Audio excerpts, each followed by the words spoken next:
Cumprimentamos a todos com a paz de nosso Senhor e Salvador Jesus Cristo. Estamos iniciando mais uma EBD na TV. Eu sou o pastor Henrique, moro atualmente em Americana, São Paulo, antes morava em Imperatriz, Maranhão. Se você deseja nos convidar para estarmos aí, além de fazermos palestras para EBD, professores, superintendentes, interessados, também fazemos palestras sobre missões, eu já fui missionário, fazemos palestras sobre escatologia, fazemos palestras sobre evangelismo, fazemos palestras sobre família, fazemos palestras sobre aquilo que você desejar. Então você entre em contato conosco e nós estaremos aí com todo prazer. Meu telefone ainda é o mesmo, DDD do Maranhão, 99, e o telefone 991520454. O telefone da minha esposa, a irmã Edna, DDD 19, e o telefone 984482187. Meu e-mail, henriquelhas@hotmail.com. Se você deseja nos ajudar, eu tenho mais de 5 anos e meio desempregado, então você nos envie qualquer quantia numa dessas contas. Aí está a Caixa Econômica, aí o Bradesco e aqui o Banco do Brasil. O Banco do Brasil, o nome da minha esposa é Edna Maria Cruz Silva. Meu Pix, você vê aí, é o meu CPF, 331-957-816-20.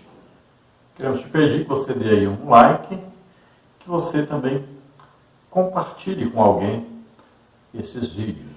Se inscreva aí no nosso canal, porque tudo que nós lançamos, nossas visitas que nós fazemos, onde nós vamos pregar, onde nós vamos ensinar, onde nós vamos ministrar curas, então nós colocamos sempre aí no YouTube. Se você estiver inscrito, você é o primeiro a receber. Todas as figuras, os slides que nós usamos aqui nos vídeos, nós disponibilizamos gratuitamente para você no nosso blog. Então, você vê o endereço, entre lá, pegue gratuitamente. Temos também esse estudo escrito, com bastante detalhes. Então, também está aí no blog, está aí também no nosso site. Então, você entra e pegue. Nesse site que está aí, que é o apazdossenhor.org.br/estudos aí, esses estudos, nós temos mais de 1000 estudos bíblicos aí, temos estudos das revistas desde 2004 para cá. Então você entre e pode pegar gratuitamente. Tem esses estudos sobre, por exemplo, a revista dos jovens, a revista dos juvenis, né? Muitas revistas que têm sido lançadas, nós temos esses estudos aí no nosso site gratuitamente. Vamos então à nossa lição. Nós vamos para a penúltima lição deste trimestre. Nós estamos estudando deste trimestre sobre o apóstolo Paulo. Lições da vida e ministério do apóstolo dos gentios para a Igreja de Cristo. O comentarista deste trimestre é o pastor Elianai Cabral. Hoje estaremos estudando então a lição de número 12, a coragem do apóstolo Paulo diante da morte.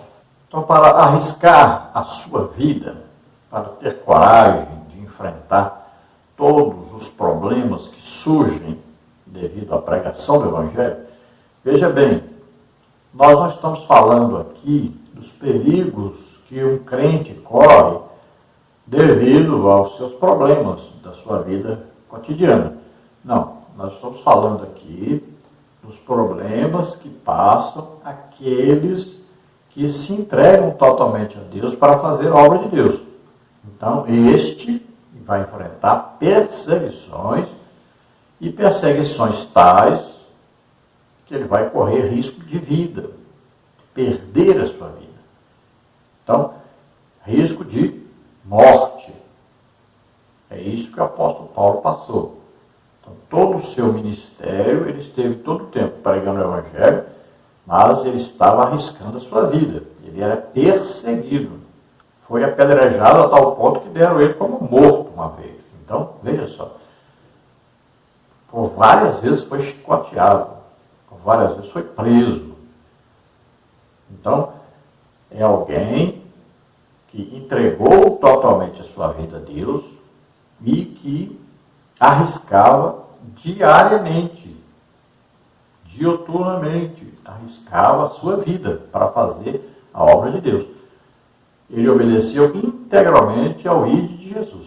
Quando Jesus o chamou, já mandou Ananias dizer para ele o que ele passaria. E ele aceitou cabalmente o seu destino. Ele aceitou o que Jesus disse para ele. E resolveu cumprir isto.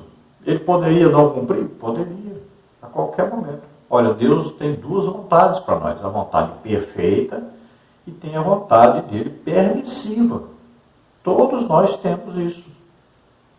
Então, existe a vontade perfeita de Deus, que às vezes é que nós sejamos enviados como missionários, por exemplo, para um país islâmico, né, ou um país comunista, e lá a gente dure só uma semana, morra. Talvez a vontade perfeita de Deus seja essa para a nossa vida. Nós não sabemos. Tem um motivo para ele fazer isso? Tem. Então, é uma semente que vai ser plantada, né, e para gerar fruto, muitas vezes tem que morrer. Olha, Jesus veio ao mundo como semente de Deus. A semente de trigo cairá na terra. E a Bíblia diz, se ela não morrer, fica ela só. Olha, Jesus veio, mas teve que morrer para gerar o quê? Vida, gerar filhos para Deus. Então, muitas vezes, a morte será necessária para gerar vidas para Deus.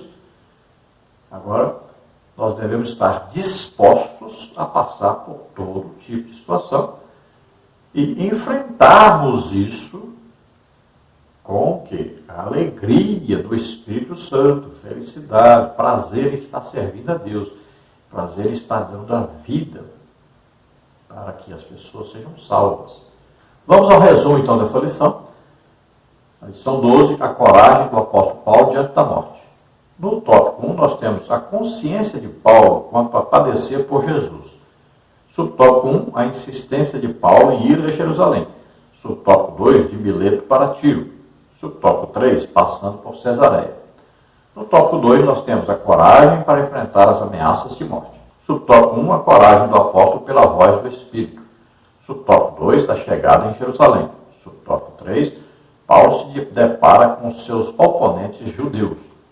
No tópico 3, nós temos acusações e a prisão de Paulo no templo. Subtópico 1, as acusações mentirosas contra Paulo. Subtópico 2, a prisão do apóstolo e o enfrentamento contra seus algozes. Subtópico 3, Paulo dialoga com Lísias. Atos 21, de 37 a 40. Então, todos esses assuntos estaremos estudando durante esse tempo que passaremos aí a meditar dentro do assunto dessa lição. Vamos ver o textual da lição. E assim nós que vivemos, estamos sempre entregues à morte por amor de Jesus, para que a vida de Jesus se manifeste também em nossa carne mortal. 2 Coríntios 4:11. Então veja que o apóstolo Paulo considerava que a vida dele estava todo o tempo em risco. Ele corria perigo de ser morto todo o tempo que ele pregou o Evangelho. E ele aconselha a cada um de nós, se você quer seguir realmente a Jesus, entregar totalmente sua vida a Deus e servir para fazer uma grande obra para Deus, ganhar muitas almas, ser instrumento de Deus para benefício das pessoas, para a cura das pessoas, para a libertação das pessoas. Então, é preciso que você se entregue totalmente a Deus. Coloque à disposição de Deus a sua vida. Eu fiz isso. Então, na minha oração, eu disse, Deus, me mande para onde o Senhor quiser, faça o que quiser da minha vida, eu entrego totalmente minha vida ao Senhor. Tudo que eu tenho, minha família, meu carro, tudo que eu possuo, tudo é seu. Meus filhos, tudo é seu. Então, é uma oração que você pode fazer, mas você não precisa fazer. Então, existe uma vontade permissiva de Deus. Você pode viver a vida inteira e fazer a obra de Deus, você pode ter o seu trabalho, você pode ter tudo. Não tem problema. Mas existem aqueles que vão se entregar totalmente. Então, você tem que tomar a sua decisão se você quer fazer isso. Então, Paulo diz que ele está entregue à morte por amor a Jesus. Então, não veja bem, não é por amor ao mundo ou às coisas que o mundo oferece, mas por amor a Jesus. E se Jesus deu a vida por nós, por que custa então nós darmos a vida pelos outros? Então Paulo fala também de Jesus se manifestar em nossa carne, ou seja, então nós vamos muitas vezes apanhar. Eu já passei por dificuldades pregando o evangelho. Quando eu era missionário, eu passei por dificuldades tremendas, pessoas quiseram me matar. Então, você tem que estar disposto. Agora você vai acreditar que Deus tem aí um plano no trabalho que você vai fazer para Deus. Se é para morrer, tudo bem. Por quê? Se o crente morrer, onde é que ele está? Está com Deus. Agora, se é para viver, se é para passar por algumas necessidades, por perseguições, por problemas, então nós devemos passar e enfrentar com coragem, com destemor, sabendo que Deus está no controle de tudo. E Deus vai providenciar para que nós possamos ser aí. Olha, se ficamos doentes, vamos ser curados. Se levamos aí alguma violência, Deus vai nos curar. Se somos presos, Deus vai nos libertar. Então tudo está no controle de Deus. Devemos confiar inteiramente a Deus a nossa vida, nosso ministério que Ele nos entregou para cumprirmos. A verdade prática diz assim: o Espírito Santo nos prepara para sofrer por Jesus Cristo e suportar as angústias e aflições na obra de Deus. Olha, Paulo diz bem claro, aquele que quer realmente servir a Deus piamente, que quer realmente trabalhar para Deus, entregar a vida para Deus, fazer a obra de Deus como ela deve ser feita, então ele vai sofrer perseguições. Isso é evidente. Paulo fala isso claramente. Quando Paulo diz todas as coisas posso naquele que me fortalece, ele explica bem claro, existem coisas boas, mas existem coisas ruins. Existem as coisas felizes, alegres, mas existem as aflições, as angústias, as tribulações. Então, se você quer realmente fazer a obra de Deus como Deus quer que você faça, tenha certeza que você vai sofrer, vai passar por aflições. Agora, tenha coragem, tenha hombridade, de você enfrentar essas coisas, passar por essas coisas. Tenha coragem. Não fique com medo, não fique tremendo, não fique temendo pela sua vida ou qualquer coisa. Não, Deus está no controle, então você deve entregar totalmente a sua vida a Deus. E Jesus disse bem claro, no mundo tereis aflições. Mas Jesus disse, olha, eu venci o mundo.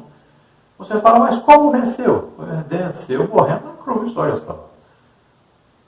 Então, olha bem, às vezes a morte é que vai nos livrar das aflições, só com a morte. Então, esteja disposto a passar por qualquer coisa. O crente deve ter sempre isso na sua mente. Se eu morrer, onde é que eu estarei? Com Deus. Então, qual é o problema de morrer? Então, as pessoas que são mais carnais, as pessoas que estão mais apegadas ao mundo e às coisas do mundo, essas têm mais dificuldade, essas têm mais medo de morrer. Quanto mais você se apega ao mundo, às coisas que existem no mundo, às pessoas do mundo, mais a pessoa tem medo de morrer. Então, se você tiver o desapego, se você estiver realmente entregue totalmente a Deus, você perde esse medo que a maioria das pessoas tem. Vamos ver a leitura bíblica em classe, que está em Atos 21, de 7 a 15. Diz assim: e nós, concluída a navegação de Tiro, viemos a Ptolemaida e, havendo saudado os irmãos, ficamos com eles um dia. No dia seguinte, partindo dali, Paulo e nós que com ele estávamos, chegamos a Cesareia e, entrando em casa de Filipe, o evangelista, que era um dos 7, ficamos com ele. Tinha este 4 filhas donzelas que profetizavam. E, demorando-nos ali por muitos dias, chegou da Judéia um profeta por nome Ágabo, e vindo ter conosco, tomou a cinta de Paulo e, ligando-se os seus próprios pés e mãos, disse: isto diz o Espírito Santo. Assim ligarão os judeus em Jerusalém o varão de quem é esta cinta, e o entregarão nas mãos dos gentios. E ouvindo nós isto, rogamos-lhe, tanto nós como os que eram daquele lugar, que não subisse a Jerusalém. Mas Paulo respondeu: que fazeis vós, chorando e magoando-me o coração? Porque eu estou pronto não só a ser ligado, mas ainda a morrer em Jerusalém pelo nome do Senhor Jesus. E como não podíamos convencê-lo, nos aquietamos, dizendo: faça-se a vontade do Senhor. Depois daqueles dias, havendo feito os nossos preparativos, subimos a Jerusalém. Então veja que leitura maravilhosa, né? Nós encontramos aqui muitas coisas preciosas. Então nós vamos ver Paulo viajando, você vai ver no mapa aí a viagem, acompanhar direitinho, né? Por onde Paulo passou.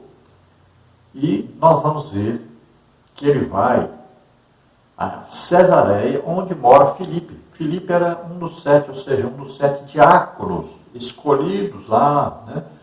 No capítulo 6 de Atos dos Apóstolos. Então Filipe ele foi escolhido para ser um dos diáconos, para servir as mesas daqueles que falavam grego. Veja só, de diácono ele passou a ser um evangelista. Era um homem tremendamente usado por Deus. Se você vê, quando Filipe estava em Samaria, evangelizando em Samaria, né? Atos capítulo 8, você vai ver que ali, porque as pessoas estavam se convertendo, estavam felizes, estavam alegres? Porque ouviam e viam os sinais que Filipe fazia. E aí você vai ver, quais sinais são?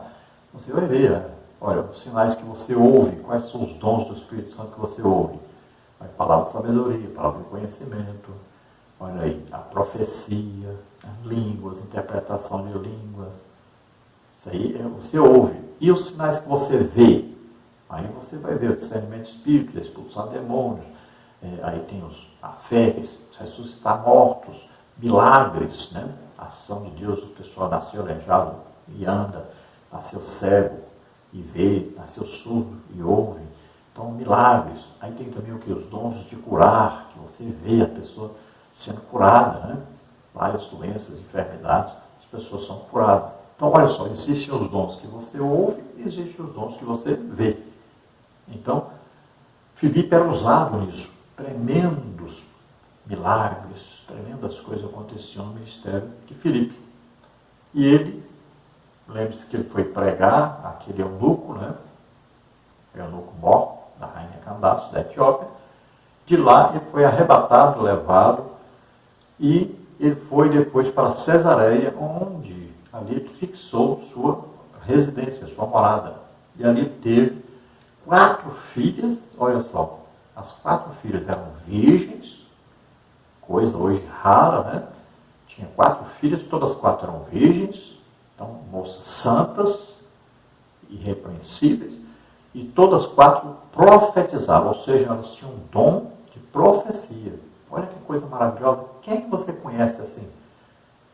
Uma pessoa ter 4 filhos, todas as 4 solteiras, todas as 4 virgens e todas as 4 que têm um dom do Espírito Santo de profetizar. Dificilmente é coisa mais rara, eu não conheço ninguém assim. E olha, Filipe agora então era um evangelista. Então Paulo esteve ali na casa de Filipe e ali o profeta Ágabo vem, olha, profeta da igreja. Olha, o evangelista, Filipe era evangelista naquele ministério, tá? Efésios 4:11, ministério evangelista. Olha, o apóstolo Paulo era apóstolo, ministério, Efésios 4:11. E o Filipe era um evangelista do ministério que está em Efésios 4:11, é da igreja. E o Ágabo era o quê? Um profeta de onde? Olha, ministério a Efésios 4:11, igreja, Novo Testamento.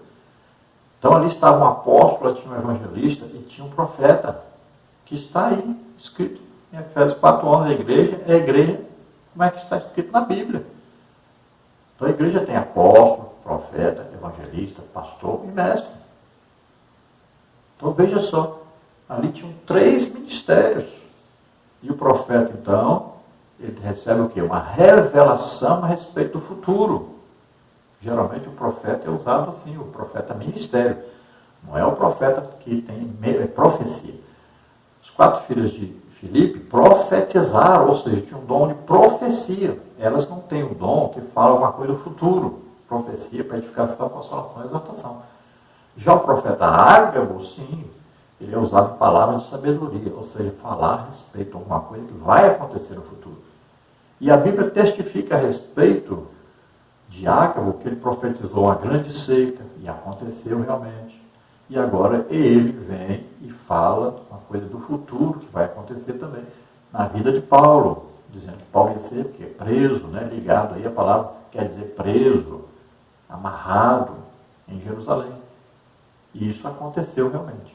E aí, impressionante, porque Paulo recebe a mensagem, os irmãos então dizem, olha, Deus está avisando para você não ir para Jerusalém, senão você vai ser preso, vai ser amarrado, aprisionado. E Paulo diz, não, mas isso é o ministério que eu recebi de Jesus, eu estou disposto não só a sofrer, mas também até a morrer, se for necessário, fazendo a obra de Deus. Esse ministério que eu recebi de Jesus, e eu vou cumprir. Os irmãos insistem, mas Paulo diz, não, eu vou cumprir o meu ministério, ainda que eu tenha que morrer. Olha só, então ele faz uma escolha, ele se entrega voluntariamente, e ele poderia ali falar, não vou então não. Pronto, estão me avisando que vai acontecer, melhor eu não ir, então não vou, pronto. Então a pessoa toma a decisão. Lembrando aos irmãos que nós fazemos primeiro 3 partes, né? Em torno de 20 minutos cada um. E depois nós vamos juntar essas 3 partes e fazer o vídeo completo. Também nós temos todos esses slides, temos a lição escrita aí gratuitamente, você acessa aí pelo nosso blog ou pelo nosso site. Vamos então à introdução da lição. Nosso Senhor deseja que tenhamos consciência a respeito do nosso chamado no reino de Deus. Muitas vezes, esse chamado requer padecimento. Se estamos na direção do Espírito, isso deve nos dar coragem para fazer a sua vontade, mesmo que essa atitude coloque em risco a nossa vida. É sobre essa coragem para fazer a vontade de Deus que estudaremos nesta lição. Então, resumidamente, a lição fala para nós a respeito de entregarmos totalmente a vida a Deus, confiarmos em Deus. Se for preciso morrer para fazer a tarefa a que Deus nos designou a fazer, então devemos ter coragem e enfrentar isso com naturalidade. E aceitarmos a vontade de Deus, que é a vontade soberana de Deus, é a vontade perfeita de Deus para a nossa vida. Então, pode ser que uma pessoa seja direcionada a dar sua vida, morrer fazendo a obra de Deus. Pode ser que outra pessoa vá para um lugar até muito mais perigoso que aquela que morreu e não morra. Então, veja só. Deus tem plano. E Ele nos chama e oferece esse plano. Aí você aceita se quiser ou não. Você pode viver dentro da vontade permissiva de Deus. Ele permite que você viva como você aí planeja, você acha que deve fazer. Agora existe o plano perfeito. Se você quiser se entregar totalmente a esse plano perfeito, se você desejar, se você quiser, se você tiver coragem de enfrentar o plano perfeito de Deus para a sua vida, que pode levar você até a morte, então você toma essa decisão. Então, você tem que estar consciente do que você está fazendo. Você deseja realmente isso? Você está disposto a passar por isso? Então, você fala isso com Deus. Caso contrário, você vai falar para Deus, olha, Senhor, eu quero, mas eu não quero morrer fazendo a sua obra. Eu quero fazer uma grande obra para ti, mas não quero chegar ao ponto de apanhar, levar pedrada, ser preso, de morrer fazendo a sua obra. Aí você vai falar, eu posso. Aí você pode dizer, porque eu tenho uma família, eu não quero fazer minha família sofrer, então é a sua vontade. Deus não vai obrigar você a fazer assim uma coisa tremenda, fazer uma grande obra para Deus, você ser tremendamente usado por Deus, né? E você ter que morrer fazendo a obra de Deus. Deus não vai obrigar você a fazer isso. Tem muita gente que fala, eu queria ter um dom, não sei de quê, um dom, não sei de quê, mas você sabe quanto custa para você ter um dom do Espírito Santo? Você sabe a perseguição que passa uma pessoa que tem dom do Espírito Santo? Você está disposto a passar dias em jejum? Você está disposto a passar dias, horas e horas e horas orando? Então, veja bem, as pessoas pensam que a vida de um crente que entrega a sua vida a Deus é coisa fácil, coisa simples. Mas não é. Então, tome a sua decisão. Você quer mesmo? Você deseja mesmo entregar totalmente sua vida a Deus? Disposto, você está até a morrer por isso? Então, sim. Glória a Deus. Deus abençoe. Parabéns pela sua coragem. Agora, você não está disposto, então, não fique pensando que a obra de Deus é coisa simples de se fazer. No tópico 1, nós temos a consciência de Paulo quanto a padecer por Jesus. Subtópico 1, a insistência de Paulo em ir a Jerusalém. Nas primeiras lições deste estudo, vimos que, por meio da resposta divina a Ananias, nosso Senhor diz que Paulo haveria de padecer pelo seu nome. Está em Atos 9,15. Esse tempo havia chegado para o apóstolo, haja visto o seu desejo de ir a Jerusalém, mesmo após ouvir o profeta Ágabo dizer que os judeus o entregariam nas mãos dos gentios, como está em Atos 21:11. Entretanto, por meio do Espírito Santo, Paulo discerniu que era a vontade de Deus que ele enfrentasse prisões e açoites pelo nome de Jesus, conforme ele mesmo reconhece. Mas em nada tenho minha vida por preciosa, contanto que cumpra com alegria a minha carreira. Atos 20:24. A profecia de Ágabo, porém, não tinha caráter decisivo, mas deixava o apóstolo com a consciência livre para ir ou não a Jerusalém. Ele sabia que seu sofrimento era inevitável, primeiramente em Cesareia, depois em Jerusalém. É preciso que todo obreiro tenha pleno discernimento das circunstâncias por fazer a vontade de Deus. Então, em Atos 9,15 diz assim: Disse-lhe, porém, o Senhor: Vai, porque este é para mim um vaso escolhido para levar meu nome diante dos gentios e dos reis e dos filhos de Israel. Eu quero ler também o 16, que diz: E eu lhe mostrarei quanto deve padecer pelo meu nome. Então veja que Paulo passou de perseguidor da igreja a perseguido. Então ele tinha um ministério a cumprir e ele sabia que ia passar por aflições, tribulações, perseguições, sofrimentos terríveis, a ponto de dar a sua própria vida para que a obra de Deus fosse feita de acordo com a vontade de Deus. Agora, Ágabo não disse assim: Deus está te dizendo que você tem que ir a Jerusalém, que você tem que morrer pelo Evangelho. Não. Ele disse o que iria acontecer. Ele revelou antes de acontecer.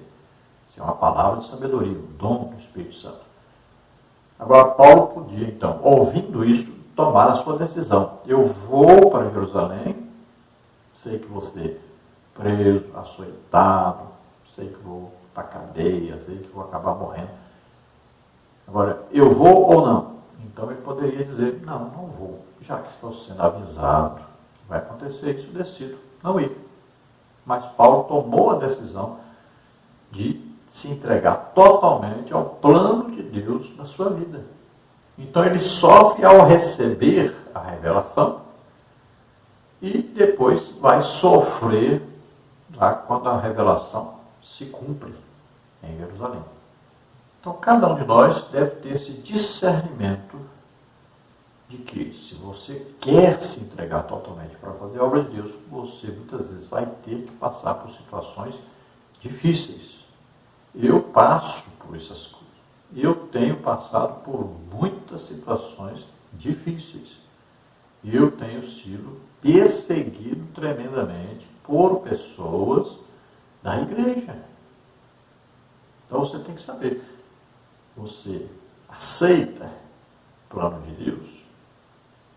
Você se submete a passar por tudo isso? Quantas pessoas foram escolhidas por Deus, tiveram dons do Espírito Santo maravilhosos, foram usados tremendamente por Deus e desistiram começaram a sofrer muito, passar por aflições, tribulações, e desistiram e largaram. Muitas, mas é muita gente mesmo.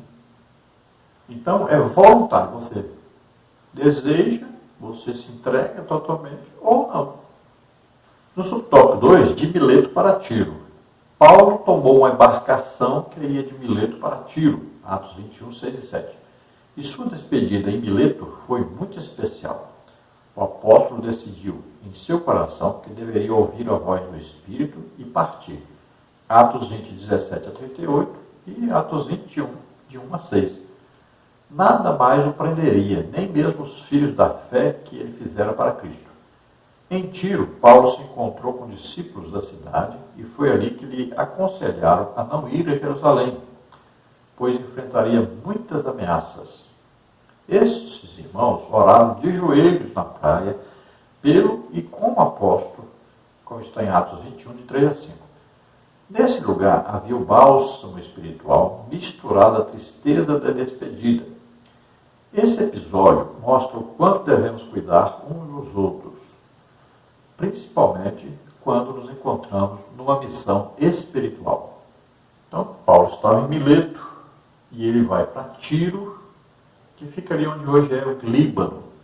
Então você vê no mapa aí direitinho, né? E aí você vai vendo a viagem de Paulo, por onde ele vai passando. Ele vai passar aí por Cesareia, né? Vai chegar até Jerusalém. Nós vimos já sua despedida em Mileto, né? Ali na beira da praia, os irmãos chorando, abraçando Paulo e dizendo que nunca mais veriam seu rosto. Então em Mileto ele faz uma despedida e ele então se submete inteiramente a ouvir o Espírito Santo e seguir aquela orientação que o Espírito Santo lhe daria. E Paulo toma a decisão de não se entregar a nada que existisse no mundo. Então, Paulo tinha parentes? Tinha. Paulo tinha amigos? Tinha. Paulo tinha filhos na fé? Tinha. Muita gente havia para que Paulo pudesse tomar uma decisão. Não, eu vou seguir aqui a minha vida fazendo a obra de Deus, visitando as igrejas que eu abri, discipulando aqueles que se converteram, organizando a igreja. A grande obra, Paulo poderia fazer. Uma obra maravilhosa para Deus. Mas ele sabia que Deus tinha sua vontade perfeita. E ele queria então se submeter a essa vontade perfeita para ele. E Jesus havia dito que ele pregaria até para reis. Então, ele estava disposto a seguir cabalmente, integralmente, o plano de Deus. E é isso que ele fez. Ora, em Tiro, Paulo então se encontra com vários discípulos, né? E eles também falam com ele sobre o que vai acontecer. E ele decide seguir a orientação do Espírito Santo. Se entrega totalmente à vontade de Deus. Então veja, por onde Paulo passava, havia tristeza, porque ele iria partir. E também havia alegria, porque sabiam que Deus faria uma grande obra, além da que já tinha feito, mas ele continuaria fazendo uma grande obra através de Paulo. E Paulo passava por todo esse sofrimento, uma pressão, né, psicológica ali, mas também ele era mais espiritual do que sentimental. Então, ele foi capaz de tomar a decisão de seguir a Deus integralmente. E veja que era muito importante esses irmãos que abraçavam Paulo, consolavam Paulo, né, ajudavam Paulo a continuar fazendo a obra de Deus. É muito necessário esses irmãos verdadeiros na vida de aquele que quer fazer a obra de Deus integralmente do jeito que Deus quer. No subtópico 3, nós temos passando por Cesareia. Nesta cidade, o apóstolo aproveitou a ocasião para fortalecer a fé dos cristãos de Cesareia. Ali, Paulo encontrou um dos diáconos eleitos em Jerusalém, que se tornaram um evangelista inflamado pelo Espírito, Filipe. Este recebeu e hospedou o apóstolo e seus companheiros em sua própria casa. Segundo a narrativa de Lucas, Filipe era um homem espiritual, e suas 4 filhas donzelas eram profetisas. Atos 21, 8 e 9. Nessa permanência de 8 dias em Cesareia, Paulo não se organizou para ficar mais tempo e resolveu seguir pela estrada até Jerusalém. É muito significativo quando nosso coração, inflamado pela convicção do Espírito Santo, persevera em cumprir a missão outorgada por ele. Então veja, Cesareia era o quê? Onde ficava uma guarnição do exército romano. Então ali, uma cidade que possuía ali muitos soldados e também um trabalho evangelístico muito bom, que era comandado por Filipe. Mesmo Filipe, que antes havia sido diácono, escolhido para ser diácono, e depois, então ele vai estar ali em Cesareia, e ele agora tem 4 filhas virgens que profetizavam. Por que isso? Porque ele era um pai exemplar. Veja, as filhas viam seu pai todo dia se levantar pelas madrugadas, orando, jejuando, estudando a palavra de Deus, pregando, ganhando almas, sendo usado por Deus tremendamente, milagres, sinais, prodígios, maravilhas. Então, as filhas, vendo isso, seguiram o exemplo do pai. As 4 tinham, então, um dom de profecia. Veja que coisa maravilhosa. Que é quase impossível de se ver isso hoje. Então, Paulo ficou ali 8 dias na casa do Filipe, em Cesareia. Foi ali, então, que ele vai ter um encontro com o profeta Ágabo. Então, veja que um homem cheio do Espírito Santo estava na casa de um outro homem cheio do Espírito Santo. Olha aí, um apóstolo, ministério apóstolo, Efésios 4:11. Na casa de um outro também que tinha um ministério, o Filipe, que era um evangelista, ministério evangelista. Não é evangelista como nós temos na igreja hoje. Fulano é diácono, presbítero, evangelista. Não é isso. Isso aí é ministério eclesiástico. Nós estamos falando de um ministério dado por Jesus Cristo. É uma pessoa dada por Jesus Cristo à igreja. Então, Filipe era um evangelista, ministério, como está em Efésios 4:11. E depois vai chegar o outro que tem também um ministério, que está em Efésios 4:11, que é o ministério de profeta, que é o Ágabo. Então, olha aí, 3 ministérios reunidos. É coisa maravilhosa isso, quando você se reúne com pessoas que têm ministério dado por Cristo. Todo ministério dado por Cristo ele é confirmado por sinais, prodígios e maravilhas. E é coisa raríssima de acontecer isso. Uma reunião onde vários ministérios estão presentes. Muito difícil acontecer. No tópico 2, nós temos a coragem para enfrentar as ameaças de morte. Subtópico 1, a coragem do apóstolo pela voz do Espírito. Depois de ouvir a mensagem profética acerca do risco de morte que enfrentaria em Jerusalém, Paulo procurou ouvir a voz do Espírito ao seu coração. Isso deu-lhe uma certeza profunda de ir até o fim em seu ministério e, consequentemente, enfrentar qualquer ameaça. Note que a coragem do apóstolo Paulo não se baseava em si mesmo, mas no Espírito Santo. Por isso, serenamente, o apóstolo exortou aos irmãos em Cesareia para que não o impedissem de ir a Jerusalém, como está em Atos 21:13. Finalmente, aqueles irmãos entenderam que nada o deteria e disseram: faça-se a vontade do Senhor. Atos 21:14. Precisamos aprender a ter a serenidade do Espírito Santo em todas as nossas decisões.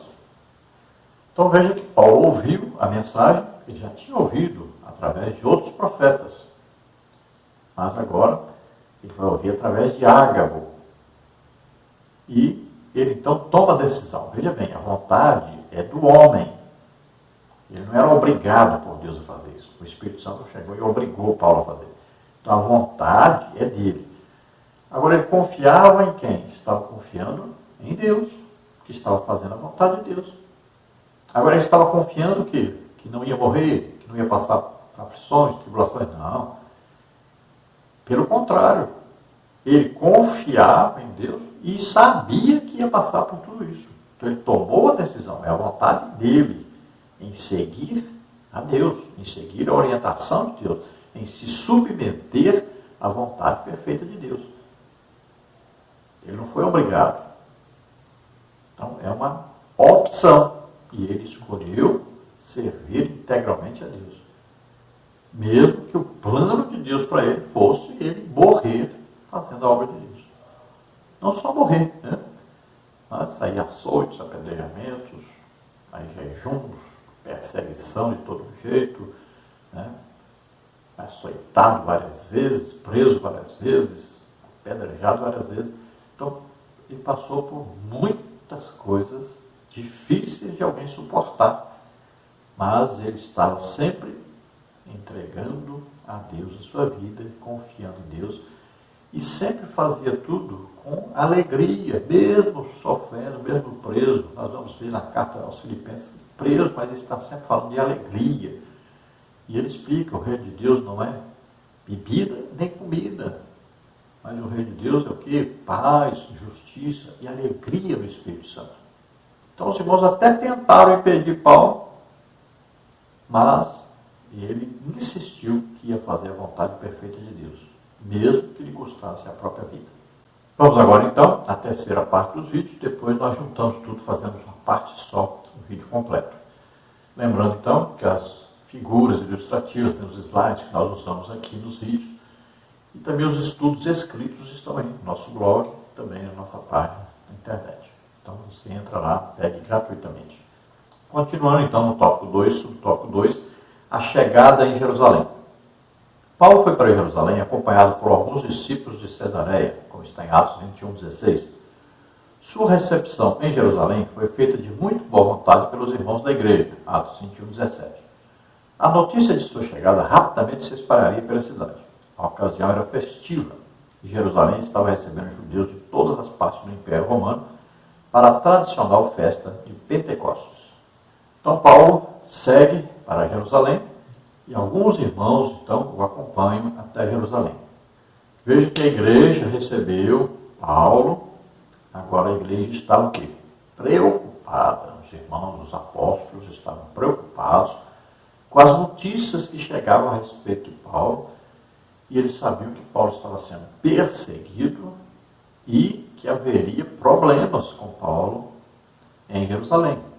É claro que já tinha chegado ali as notícias, as profecias que Paulo recebeu, né? E também eles sabiam de vários irmãos que estavam perseguindo Paulo, judaizantes, além dos judeus normais, que não eram cristãos. Então Paulo recebia aí uma perseguição de todos, tanto cristãos como não cristãos. Então eles todos estavam preocupados com Paulo, receberam muito bem Paulo, e eles vão aconselhar Paulo como fazer para desmanchar, né, essa perseguição que eles sabiam que aconteceria em Jerusalém. Não tinha como Paulo se esconder. Todos sabiam que Paulo estava na cidade e isso ia se espalhar a notícia. Paulo era um homem muito conhecido e muito perseguido. Então não tinha como ele se esconder. Todos saberiam rapidamente que ele estava naquela cidade de Jerusalém. Estava acontecendo ali uma grande festa, né? Uma festa de Pentecostes. Então vinha discípulos, né? Vinham ali, além dos judeus normais que não eram cristãos, e vinham também todos aqueles que eram prosélitos do cristianismo, haviam também os prosélitos do judaísmo. Além desses, os cristãos também aproveitavam para ir a Jerusalém nessa data, nessas festas. Lembravam do dia de Pentecostes, onde o Espírito Santo, né, veio sobre os apóstolos, aí cerca de 120 irmãos estavam reunidos, foram cheios do Espírito Santo e começaram a falar em línguas. Então, esta festa também era uma festa comemorativa do início da igreja pentecostal. Por isso o nome pentecostal, por causa da festa de Pentecostes. No subtópico 3, nós vamos ver Paulo se depara com seus oponentes judeus. No dia seguinte à chegada em Jerusalém, Paulo encontrou-se com os anciãos e Tiago, o irmão do Senhor, um dos principais líderes da igreja em Jerusalém. Atos 21:18, Gálatas 2:9. Ali todos ouviram do apóstolo o que Deus estava fazendo na vida dos gentios. Atos 21:19. Glorificaram a Deus pelas maravilhas que ele havia feito por intermédio do seu servo. Atos 21:20. Entretanto, os irmãos da igreja em Jerusalém não deixaram de mencionar a Paulo a acusação dos judeus que haviam recebido o Evangelho, mas estavam presos ao judaísmo, Atos 21, 21. Esses judeus queriam um cristianismo judaizante, com costumes e ritos, tais como a circuncisão, a guarda do sábado, entre outros. Paulo, porém, era a antítese disso tudo. Então veja que Paulo encontrou-se ali com os apóstolos e ali estava Tiago. Tiago, pelo que nós deduzimos, era o líder da igreja. Que Tiago era esse? Não era Tiago que era antes apóstolo, lá, irmão de João. Não, aquele Tiago tinha sido degolado por Herodes. Esse Tiago aqui é o irmão de Jesus Cristo. Veja só. Ele é o quê? Ele é um apóstolo agora. Veja que Paulo, lá em Gálatas, ele falou, olha, eu não vi nenhum dos apóstolos, senão Tiago, o irmão do Senhor. Então, Tiago agora é apóstolo. Veja bem, Paulo é apóstolo, Tiago é apóstolo. Não é do primeiro colegiado escolhido por Jesus. Agora é apóstolo da igreja, como está em Efésios 4:11, ministério apóstolo. Então, o irmão de Jesus, Tiago, está liderando a igreja de Jerusalém. E Paulo, quando vai visitar Tiago, então recebe Paulo ali. Paulo, então, narra a eles o que Deus estava fazendo através dele e dos irmãos que andavam com Paulo. Então, muitas almas ganhas, várias igrejas abertas, né? E conta também dos milagres, dos sinais, prodígios e maravilhas que Deus fazia através dele. Então, ele conta as maravilhas que Deus tem feito. Então, ele está adorando a Deus, louvando a Deus. Todos ficam alegres, felizes, adorando, louvando a Deus, porque Deus estava fazendo tamanha obra através de Paulo. E é assim que a igreja funciona, que deve funcionar. Então os líderes devem ficar alegres, felizes, porque Deus está salvando almas, está curando, está batizando o Espírito Santo, está libertando, né? Então uma obra maravilhosa que Deus faz. Todos devem ficar felizes. Então é assim que eles ficaram, felizes porque Deus está usando Paulo. Então todos glorificavam a Deus pelas maravilhas que Deus estava fazendo, através do ministério que Jesus entregou a Paulo para cumprir.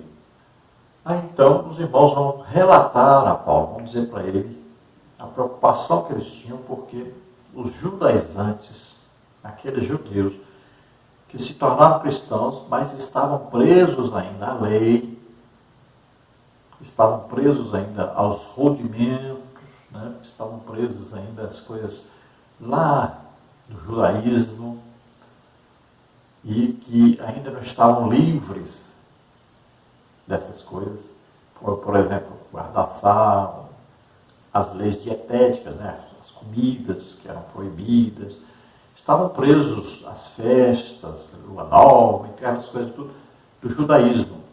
Principalmente o quê? Ao Talmud, que eram normas criadas em cima da lei. Veja só. Então eles estavam presos a essas coisas, queriam que os cristãos se circuncidassem, diziam que se não se circuncidassem não seriam salvos. Então, eles odiavam Paulo porque Paulo dizia aos gentios que não precisava disso. E a reunião em Jerusalém, em Atos 15, decidiu exatamente isso, que não precisavam eles guardar sábado, não precisavam fazer circuncisão. Mas esses judeus insistiam nisso. Então, eles odiavam Paulo. Vamos então, tópico 3, acusações e a prisão de Paulo no templo. Subtópico 1, as acusações mentirosas contra Paulo. As acusações contra o apóstolo Paulo eram as seguintes. Então, primeiro, que ensinava que os judeus, entre os gentios, deviam se apartar da lei de Moisés. Depois, segundo, eles não deveriam circuncidar os filhos. Terceiro, nem andar segundo a lei de Moisés, Atos 21, 21. Os judeus oponentes de Paulo torciam suas palavras e incitavam o povo a rejeitá-lo. Não obstante, Tiago e os anciãos da igreja fizeram a seguinte sugestão ao apóstolo: levar 4 homens que fizeram voto de Nazireu, pagar as despesas deles, raspar a própria cabeça como demonstração de que praticava a lei, Atos 21, 23 e 24. Ainda que isso de nada servisse para Deus, o apóstolo passou pelo ritual de purificação com os nazireus, a fim de entrar no templo, Atos 21, 25 e 26. Ora, todo seguidor de Cristo deve estar pronto contra as falsas acusações dos oponentes da fé, quer os de fora, quer os de dentro.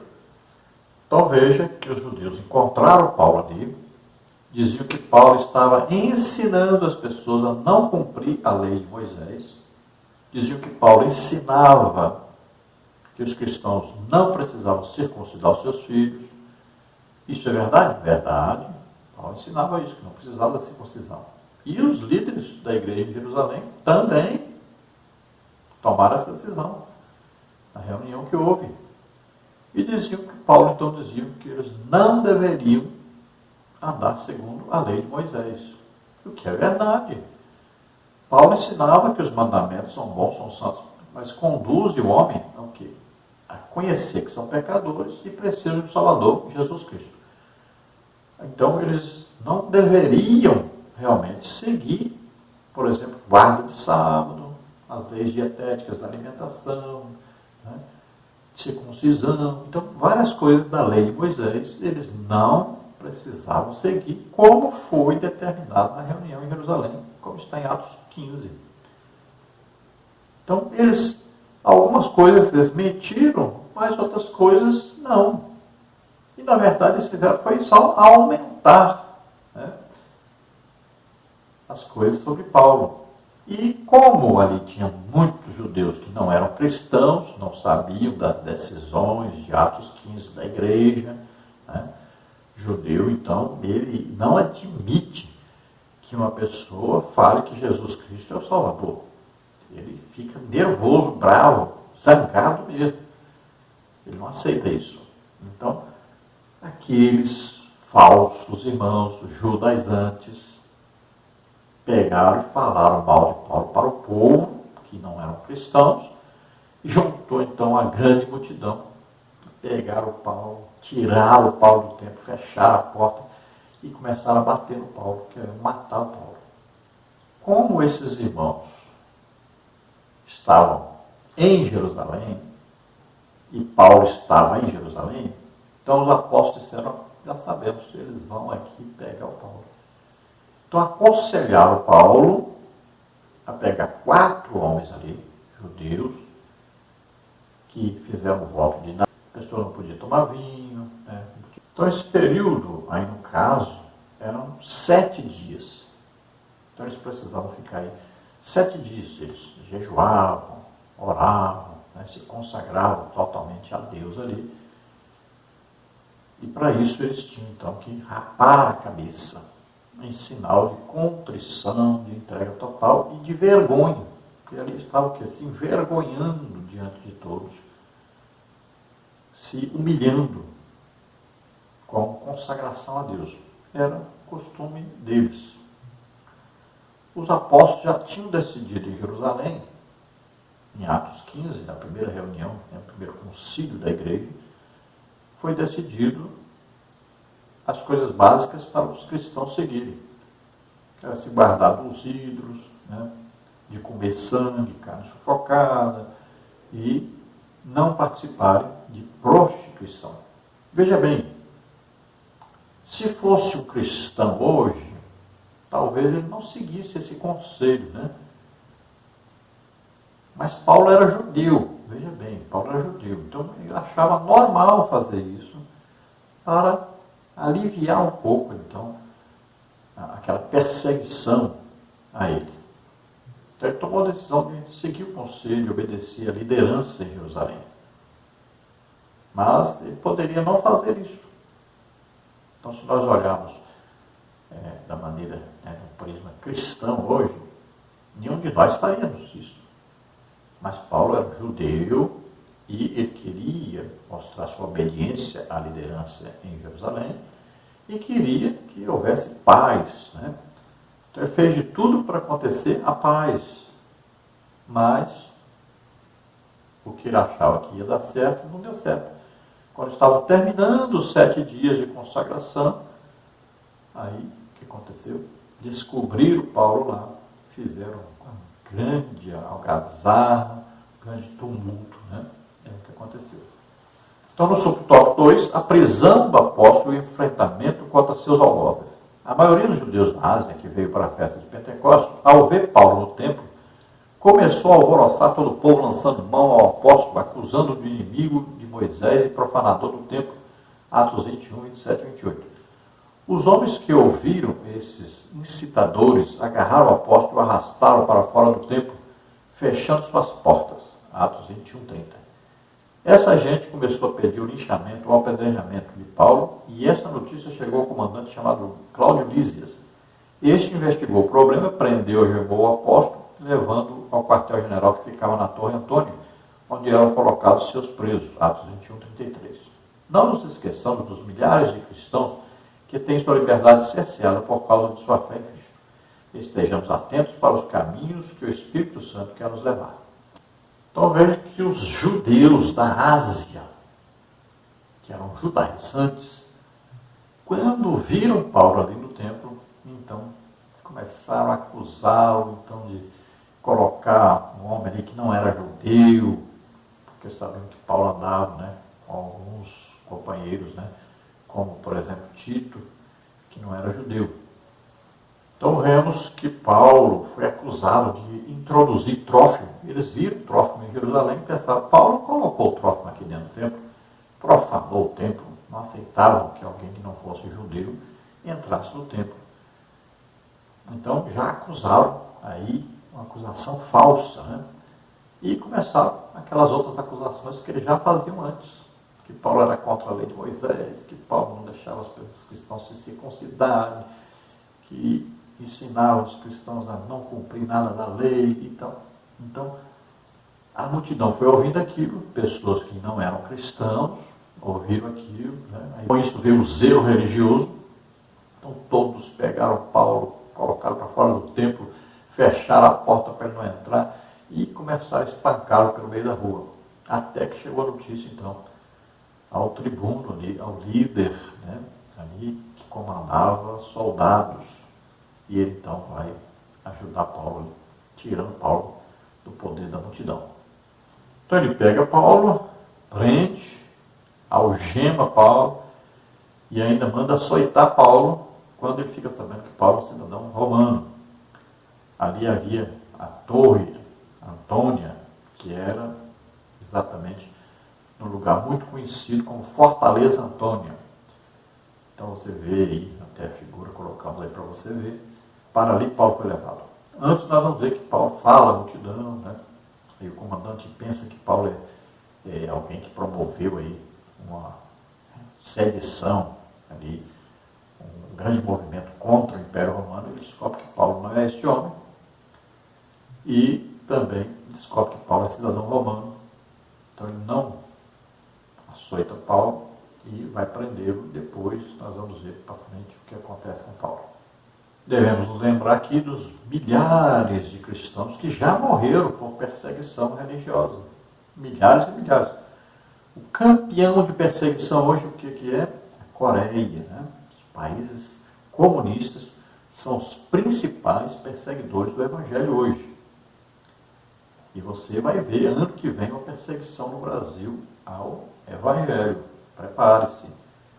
Porque aquelas pessoas hoje que estão lutando na política,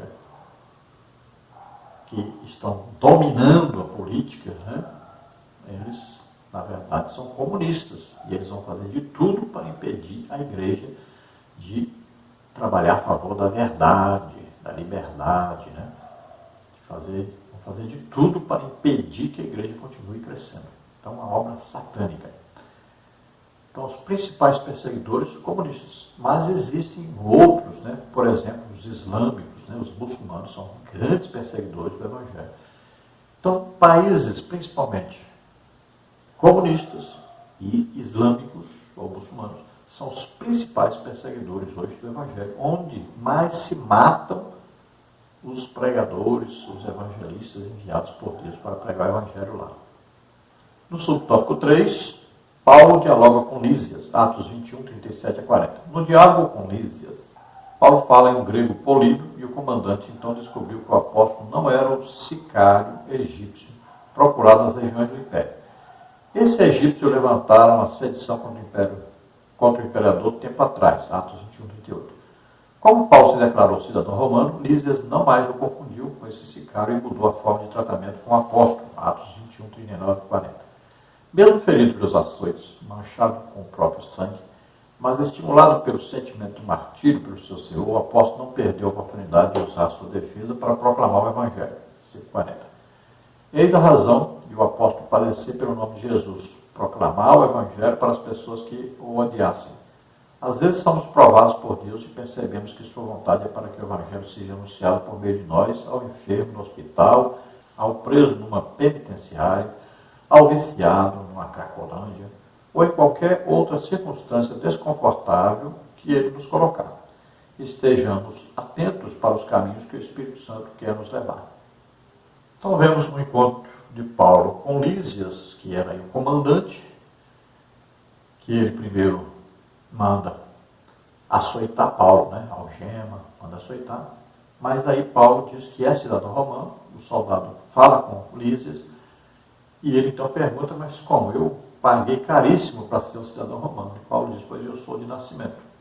Paulo nasceu em Tarso, que ali era uma cidade romana. Nós já vimos isso aí.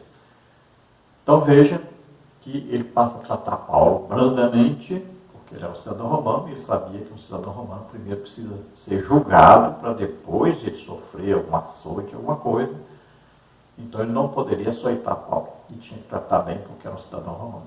Por isso ele representava exatamente o Império Romano, o Lísias. Então, Paulo fala ali no grego polido com ele, ele vê que Paulo não é aquele que ele pensava ser algum comandante de alguma rebelião contra o Império Romano. Então Paulo não levou os açoites, mas lá fora ele já tinha levado socos, pontapés, já tinha sofrido muito, apanhado muito da multidão.